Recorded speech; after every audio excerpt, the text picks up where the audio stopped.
Hermanos, que el Señor los bendiga. Vamos a continuar hoy con el estudio sobre el panorama del Nuevo Testamento, lo cual yo creo es muy importante. Es importante saber la historia de las partes de nuestras Biblias. Es el libro más importante en todo el mundo, en toda la historia, así es que debemos saber algo de su historia y sus componentes, digamos, y todo, porque así podemos apreciar más lo que tenemos en la mano, la palabra de Dios. Entonces, en este video quiero hablar de cómo conseguimos el Nuevo Testamento. Primero es necesario decir que muchos tienen la idea de que cuando la iglesia fue establecida, los apóstoles y los creyentes de esa época tenían nuevos testamentos para predicar en sus iglesias, como nosotros usamos hoy. Pero esto no era el caso. No, en ninguna manera. De hecho, pasaron algunas décadas antes de que el Nuevo Testamento fue escrito y compilado y aceptado por todas las iglesias. De hecho, durante los primeros años de la existencia de la iglesia, los cristianos solo usaban el Antiguo Testamento para predicar a Jesús como Mesías. Y algunos dicen, pues, ¿cómo es posible usar solo el Nuevo Testamento? Cristo no está solo el Antiguo Testamento. Cristo no está en el Antiguo Testamento. Oh, no, hermanos. Eso es un error. Cristo está a través del Antiguo Testamento. Y Cristo mismo enseñaba a sus discípulos cómo usar las escrituras del Antiguo Testamento para presentarle a Él como el Mesías. Por ejemplo, en Lucas 24:27, cuando Él apareció en el camino a Emaús y caminaba con dos discípulos, dice, verso 27 de Lucas 24, comenzando desde Moisés y todos los profetas, les interpretaba en todas las escrituras lo que decían de él. Cristo está en el Antiguo Testamento. Un poco más adelante, verso 44, dice, y les dijo, estas son las palabras que les hablé estando aún con ustedes, que era necesario que se cumplieran todas estas cosas que están escritas de mí en la ley de Moisés, o sea, la Torá, y en los profetas, los Neviim, ¿verdad? Y en los salmos. Y dice, entonces les abrió el entendimiento para que comprendieran las escrituras. Entonces, ahí tenemos las tres divisiones según los judíos del Antiguo Testamento, la Torá, los profetas y los escritos, o ketuvim se llama en hebreo. Y el Señor Jesús explicaba a esos discípulos lo que las escrituras del Antiguo Testamento, el Tanakh, la Biblia hebrea, lo que esas escrituras decían de Él. Y entonces, hermanos, en el principio de la iglesia, los apóstoles que habían aprendido todo esto de su Señor, ellos empezaron a predicar el mensaje del Evangelio usando esas mismas escrituras. Lo vemos en los Hechos 2, en el día de Pentecostés. Pedro se refirió a los salmos, el Salmo 16, el Salmo ¿cuál era el otro? 104. Él usó la profecía de Joel en el día de Pentecostés. Predicó el mensaje de Cristo usando únicamente el Antiguo Testamento, porque era todo lo que tenían.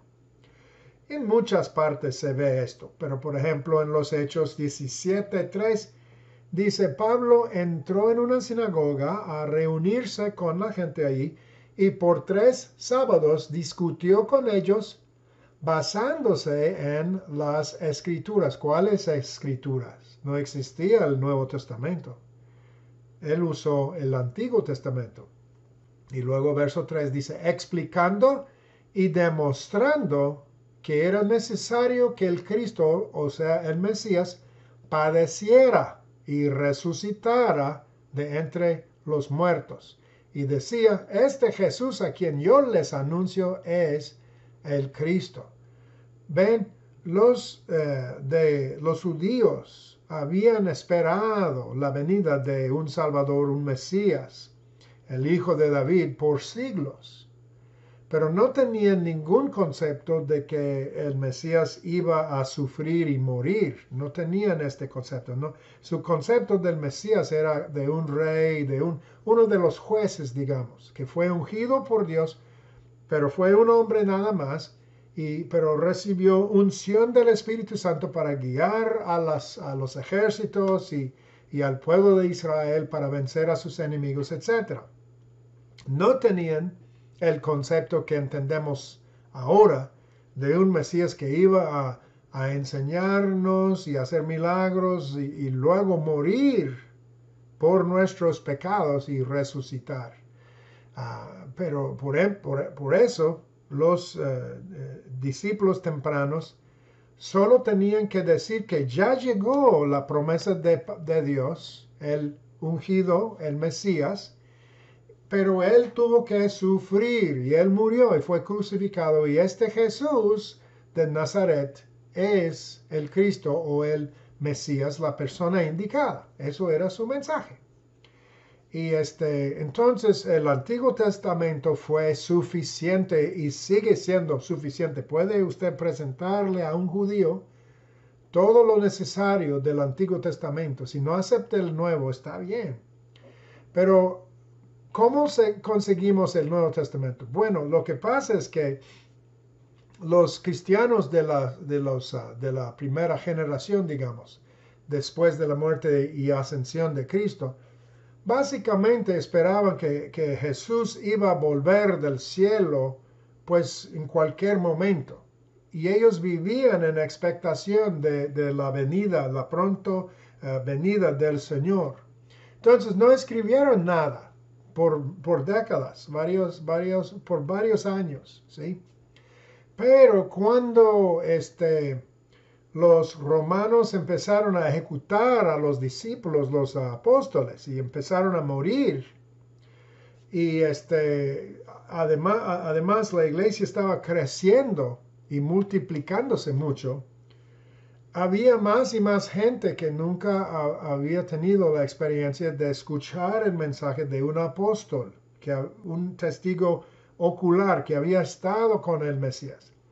Y querían y realmente necesitaban más detalle, necesitaban algo escrito en que basar su fe. Necesitaban saber las enseñanzas del Señor Jesús, los hechos de su vida, sus milagros, su muerte y resurrección y todo eso, en forma escrita para poder distribuir el mensaje a nuevos creyentes y a otra gente, etc.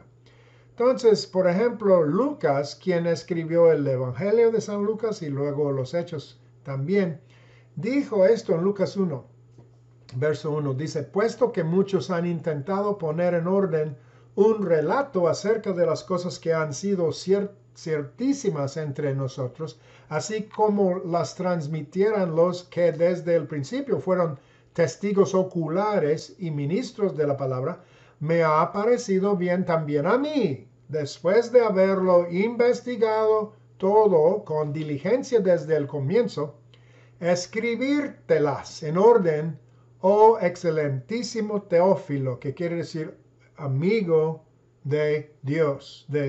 Teos es Dios y Filos es uno que ama, mejor dicho, uno que ama a Dios.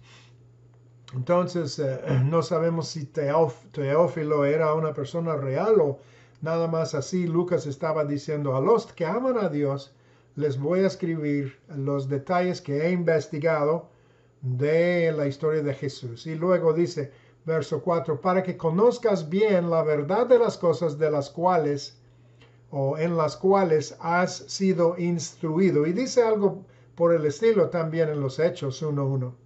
Entonces, él era líder de la iglesia y era ministro, pero no era uno de los testigos oculares. Pero él era un médico y él era muy inteligente y tenía educación como la gente de aquellos tiempos tenía.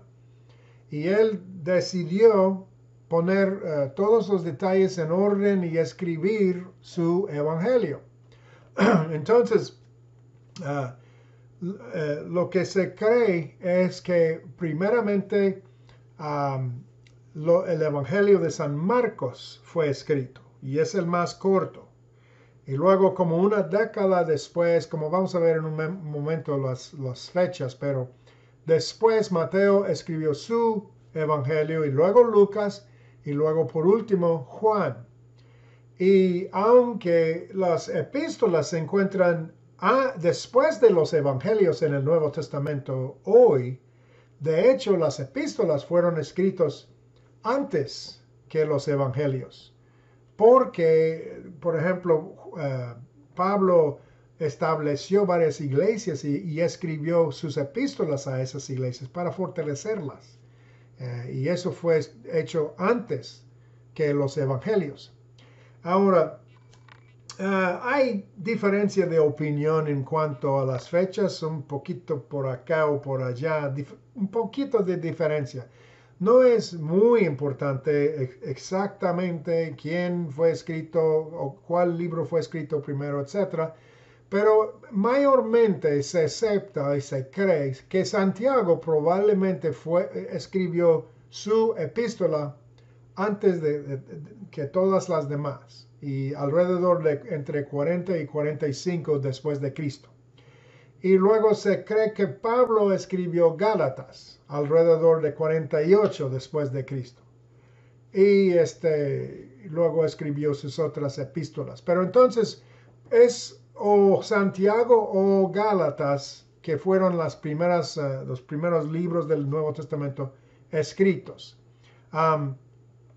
Juan probablemente, Marcos probablemente escribió su evangelio alrededor de 53 y entre 53 y 55 después de Cristo. Entonces, hasta 10 años o más después de las epístolas. Juan, la mayoría de eruditos creen que Juan escribió su evangelio alrededor de entre 85 y 95 después de Cristo. Y Apocalipsis podría haberse escrito ya en los años 60, pero la mayoría de los comentaristas dicen que lo escribió entre 90 y 95 después de Cristo. Así que, hermanos, el Nuevo Testamento se terminó en no más de 55, 56 años, más o menos. Y a más tardar se terminó solo 62 o 63 años después de la muerte y resurrección de Cristo, su tema principal. Entonces, se terminó en no más de 55, 56 años y solo 62 o 63 años después de la muerte de Jesús. Entonces no fue mucho tiempo, muy largo el tiempo entre la muerte de Cristo y la terminación del Nuevo Testamento. Ahora, después de los apóstoles, los líderes de la iglesia primitiva se llaman los padres de la iglesia, los padres. Ellos eran los sucesores de los apóstoles. Y entonces ellos escribieron epístolas también y escribieron historia y todo eso. Y en sus escrituras de los padres tempranos de la iglesia se citan casi todos los 27 libros del Nuevo Testamento antes de los finales del siglo II, o sea, antes de 200 después de Cristo. Uno de estos padres se llama Ireneo y él citó 23 de los libros del Nuevo Testamento alrededor del año 170 después de Cristo.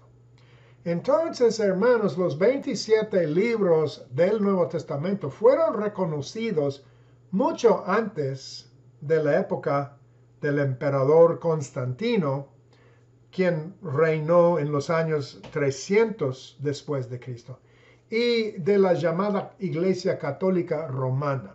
Yo digo esto porque en el día de hoy muchos dicen y se ven en la internet, etcétera, que no, pues la Iglesia Católica decidió cuáles libros iban a estar en el Nuevo Testamento y ellos desecharon muchos libros que hablaban de la diosa Sofía, etcétera. Y en el libro de Dale Brown, el Código de Da Vinci y todo eso, se cuentan estos mitos, que Constantino decidió, él era machista y no quiso ningún libro que hablaba de la diosa, que Dios era una diosa y no era Dios, que esto fue el sexismo de aquellos tiempos, etc. Pero no es cierto, hermanos, no es cierto, porque Constantino llamó el primer concilio de la iglesia en los años 300 después de Cristo. Pero no existía todavía la iglesia católica romana como se conoce hoy. Y además ese concilio no fue llamado para discutir de los libros del Nuevo Testamento, sino para discutir de quién era Jesús, si era Dios en carne humana o si era un Dios, etc. El asunto era otra cosa. Entonces, el Nuevo Testamento se compiló y llegó a ser íntegro un solo libro antes de el año 200 después de Cristo. Ahora, al principio, saben que esto fue escrito de mano, ¿verdad? Y manualmente, y fue escrito en pergaminos, en pieles de animales o de papiro, de estos, ¿cómo se llaman las plantas alrededor del río, del Nilo, etcétera? Se escribió en cosas así, en rollos. Y al principio, estos fueron distribuidos en áreas locales. Por ejemplo, todas las iglesias de cierta área tenían, digamos, el Evangelio de Marcos. O sea, las iglesias de Egipto, porque se dice que Marcos estuvo en Alejandría, Egipto, y que escribió allí, o escribió en Roma, por ejemplo. Y la gente allí tenía el libro de Marcos, o la gente de Alejandría tenía el libro de Marcos. Y luego, después, Mateo escribió su evangelio en el área de Siria, lo que es Siria hoy. Entonces, estas iglesias de aquella área tenían el evangelio de Mateo. Y las epístolas fueron escritas a iglesias. Pablo escribió a los corintios en la ciudad de Corinto, ¿sí? O a los efesios en la ciudad de Éfeso. Entonces, ellos tenían el pergamino, ellos tenían el libro, lo que llamamos hoy el libro de Efesios o el libro, el Evangelio de Mateo, etc. Luego, con el transcurso del tiempo, gradualmente estos pergaminos se copiaron y se pasaron y fueron desparramados, distribuidos a una audiencia más amplia. Y llegaron al Imperio Romano, digamos, a muchas partes del imperio. Entonces, porque había un evangelio de Lucas y de Marcos y de Mateo y de Juan, alguien decidió juntar los 4 evangelios. Y el libro de Lucas tenía los hechos, eran 2 libros en uno, ¿sí? Lucas y los hechos. Y esto circuló así como 2 libros por un tiempo y luego fueron divididos y Lucas fue con los evangelios y los hechos fue un libro aparte, etc. Los libros de Pablo se circularon en la ciudad o el área donde estaba la iglesia, a donde él escribió, pero luego fueron copiadas y llevadas estas epístolas a otras partes. Y sobre el tiempo, la iglesia primitiva iba reconociendo y aceptando los diferentes libros. ¿Cómo se aceptó un libro como inspirado por Dios? Pues tenía que provenir primero de un autor reconocido como un apóstol o alguien como Marcos, que viajaba con los apóstoles, o como Lucas, que también viajaba con Pablo y con Pedro, etc. Un líder reconocido. tenía que ser también edificante para los lectores y no contradecir otras escrituras. Y además, otro punto fue que los libros tenían que tener la unción del Espíritu. O sea, los cristianos al leerlos sintieron o discernieron, digamos, que el libro tenía la unción del Espíritu.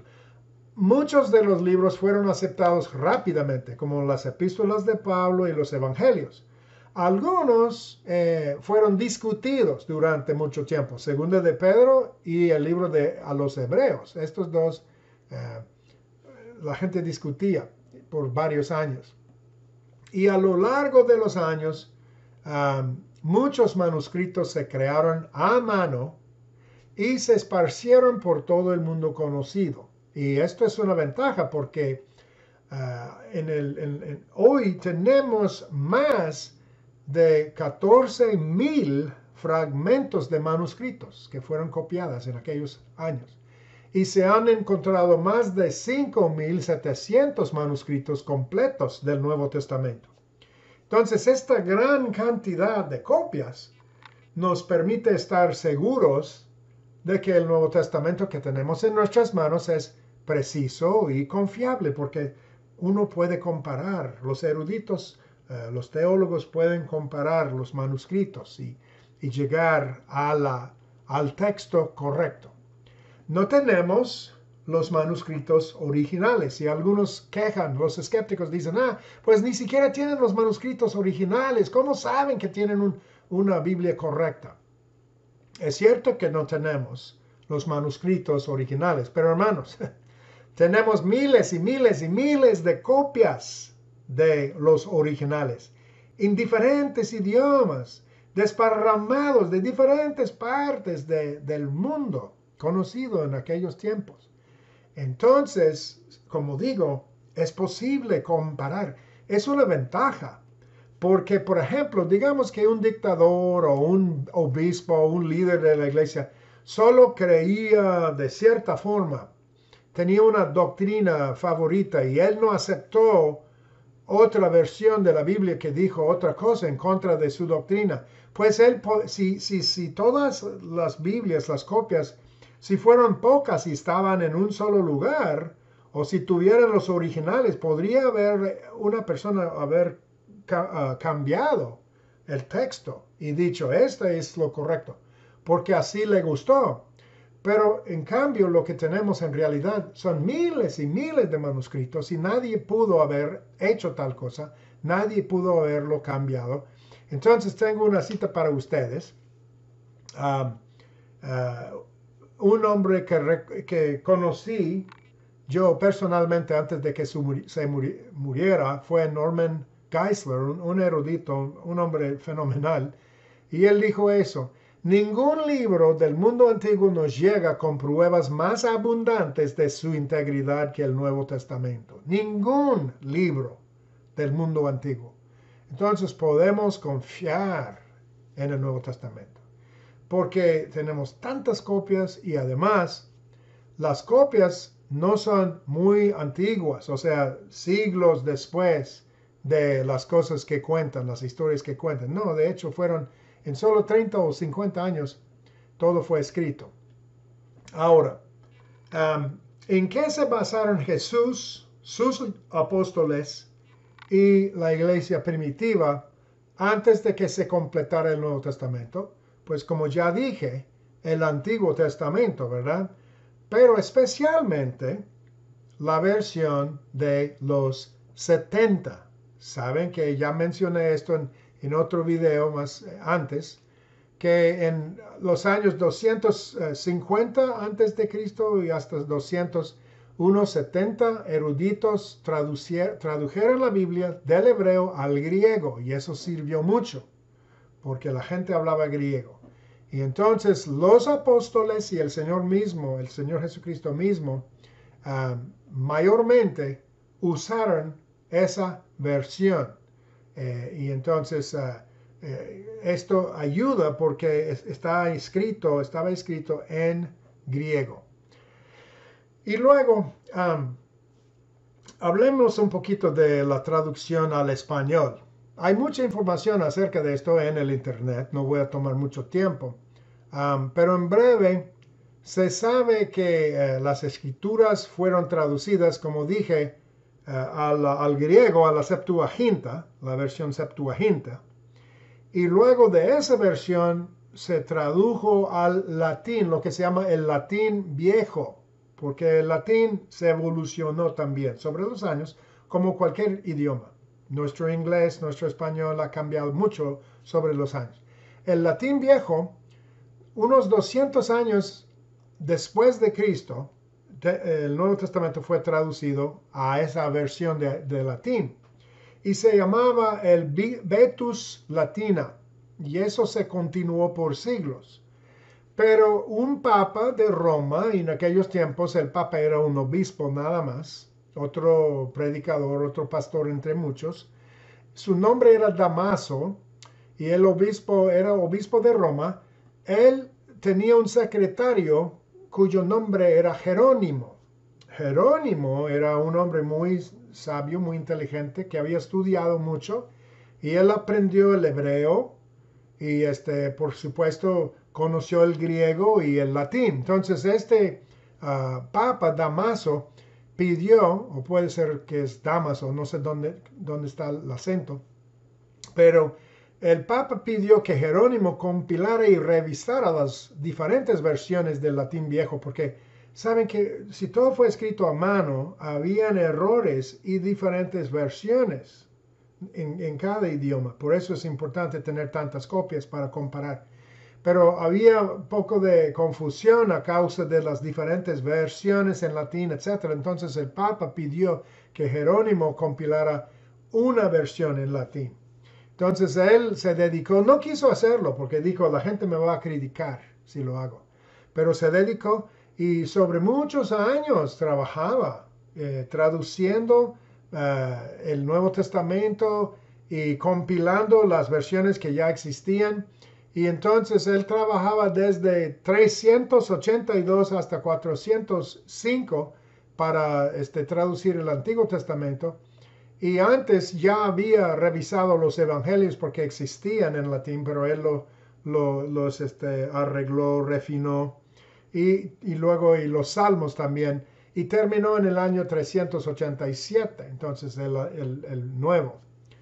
Y varios escribas le criticaron y por tanto hizo su trabajo con el Nuevo Testamento deprisa y hubo algunas cosas no traducidas con exactitud porque no quería cambiar mucho de lo que la gente ya había aceptado. Y esto causó problemas que no fueron corregidos hasta la Reforma en el siglo XVI. Pero a lo largo de los siglos, el latín se transformó en 5 idiomas. Ahora, entonces Jerónimo hizo su versión y se llama la versión Vulgata, por vulgar, en el idioma que la gente hablaba. Todo el mundo hablaba latín por 1000 años. Entonces esa versión que él hizo fue muy buena, con sus errores y todo, pero fue buena la versión y se usó por 1000 años. Pero luego el latín iba transformándose, iba evolucionándose y llegó a ser 5 idiomas, ¿sí? El latín se evolucionó y llegó a ser el español, el italiano, el francés, el portugués y el rumano. Se llaman los 5 lenguas romances, porque vienen de latín de Roma. Y entonces tenían que traducir la versión del griego y del hebreo al español. Y pues se hizo en parte los salmos, digamos, o un evangelio o algo así sobre los años.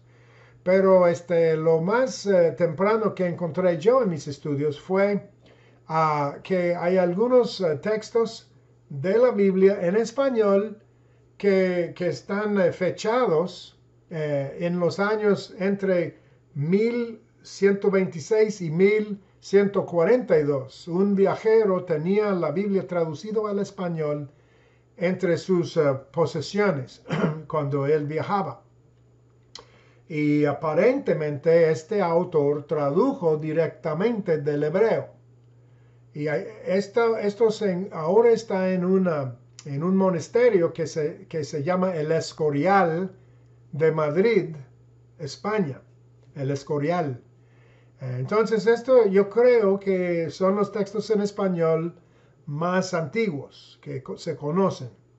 Y España fue un centro cultural que tenía, especialmente Toledo, España. Había eruditos y teólogos judíos, árabes y cristianos, o sea, musulmanes y judíos y cristianos en Toledo, España. Y fue una situación única, diferente, excepcional durante varios años y hasta siglos. Y se sabe que un rey, Alfonso X, el Sabio, rey de Castilla, desde 1221 a 1224, mandó crear una Biblia en español y se conoció como la Biblia alfonsina. Luego se hizo otra traducción de la Biblia hebrea al español que se llama la Biblia Alba en el año 1433.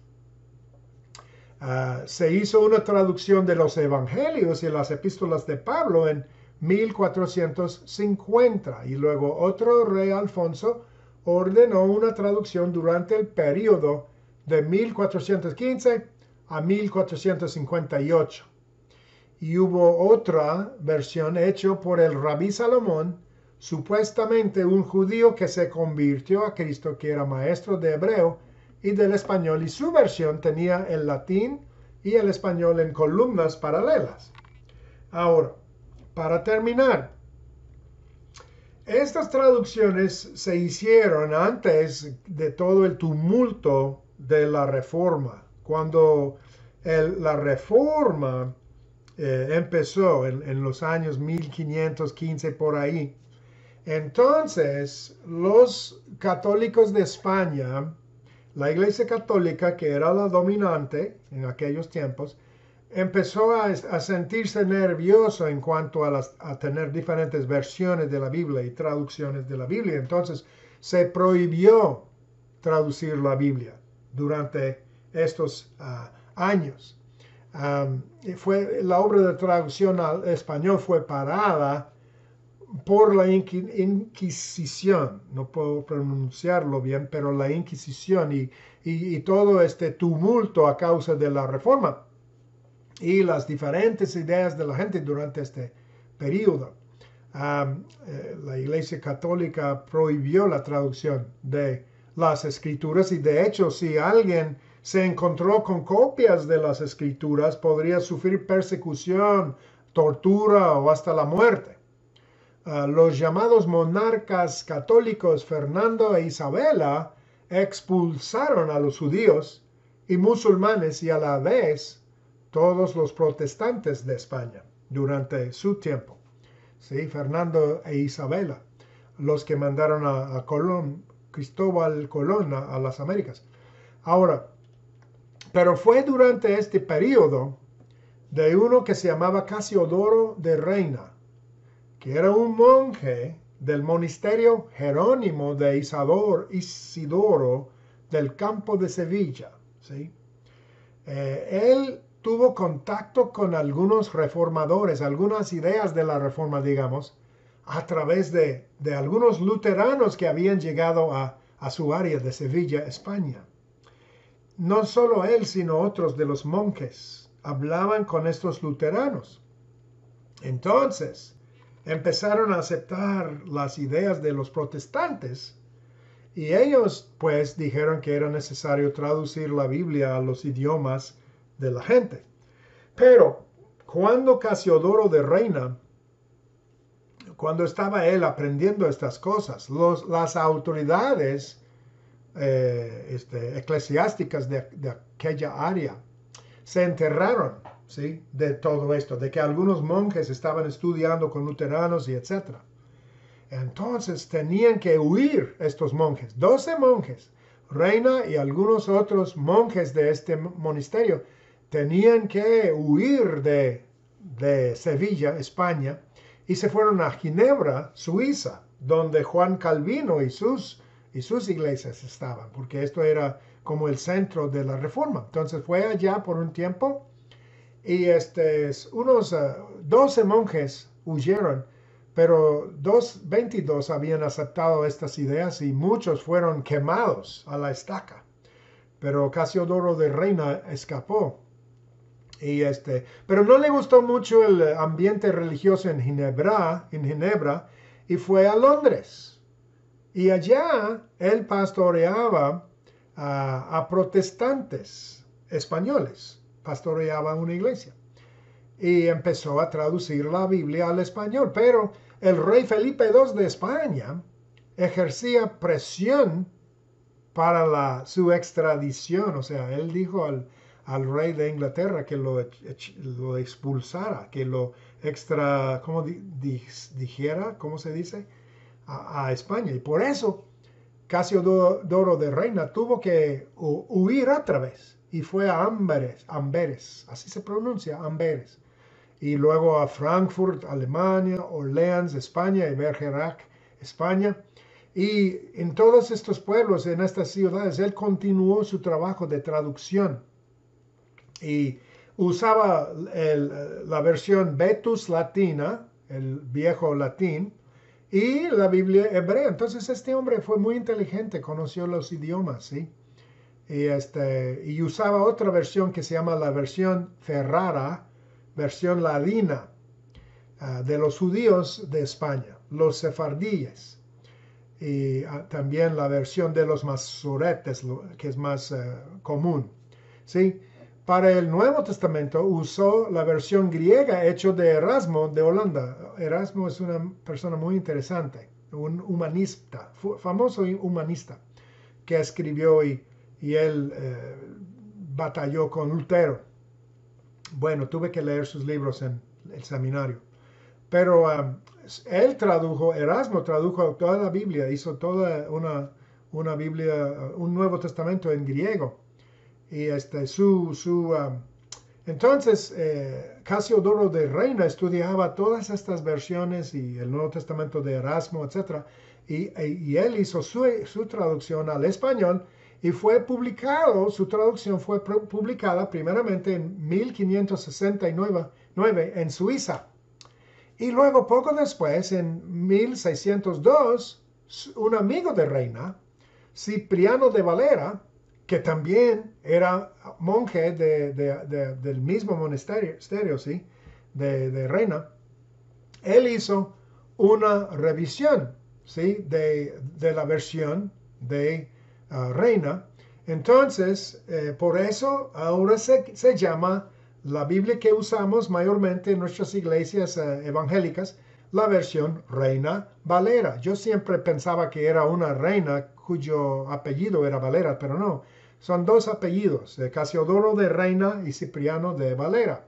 Y desde entonces, hermanos, han habido muchas otras versiones, como en otros idiomas, nueva versión internacional, Dios habla hoy, la palabra para todos, etcétera, etcétera. Muchas versiones, qué bueno, y están disponibles en la internet. Ahora uno puede encontrar cualquier versión y comparar las versiones y todo eso.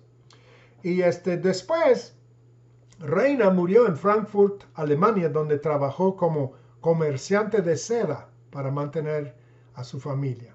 Valera, él era profesor en Cambridge, en Inglaterra, y luego tradujo los institutos de la religión cristiana por Calvino y escribió varios otros libros también.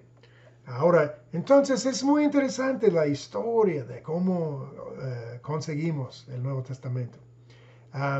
Recuerden que el punto del Nuevo Testamento es que es el nuevo pacto entre el ser humano y Dios y nos enseña cómo podemos relacionarnos con Dios.